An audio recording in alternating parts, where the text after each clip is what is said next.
ओडिशा के बीच में है एक भूला हुआ गांव, काला गांव।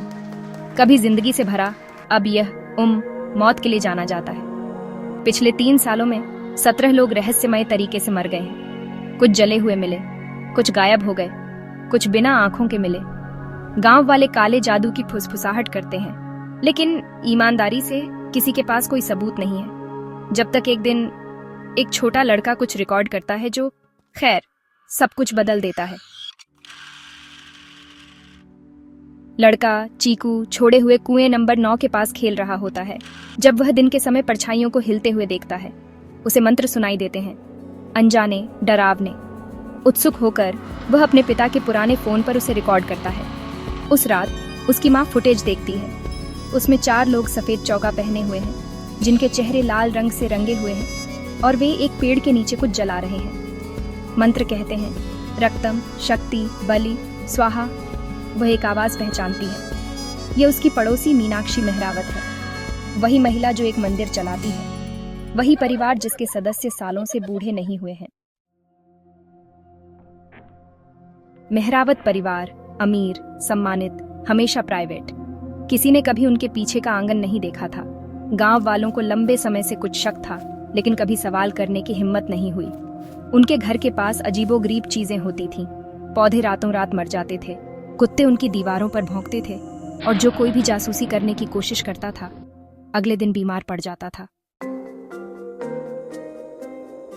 तो गांव वालों का एक बहादुर ग्रुप, आप जानते हैं, वे रात में चुपके से घुसते हैं, मशालें और कैमरे लिए हुए। उनके दिल तेजी से धड़क रहे होते हैं, और फिर वे हड्डियों, जानवरों के अवशेषों और एक बंद भूमिगत दरवाजे से भरे एक गड्ढे पर ठोकर खाते हैं। उस दरवाजे के पीछे एक कठपुतली जैसा इंसानी शरीर था, उल्टा लटका हुआ, सिंदूर और राख से ढका हुआ। एक संदेश है, समझौते की रक्षा करो, हर पूर्णिमा को एक मौत। फुटेज खैर वह पूरी तरह से वायरल हो जाता है। पुलिस को मूल रूप से कार्रवाई करने के लिए मजबूर होना पड़ता है। पुलिस वे मेहरावत हवेली पर छापा मारते हैं। अंदर उन्हें काले जादू की किताबें, 12 इंसानी खोपड़ियां और बालों और दांतों से बनी ये बहुत डरावनी गुड़ियां मिलती हैं। मीनाक्षी और उसका बेटा वे गिरफ्तार हो जाते हैं, लेकिन पति वह भागने में कामयाब हो जाता है और वह कहता है, हम इस गांव की रक्षा कर रहे थे, इसे नुकसान नहीं पहुंचा रहे थे, अब यह जलेगा। उसी रात काला गांव में एक बड़ा तूफान आता है। 3 लोग बिजली गिरने से मारे जाते हैं।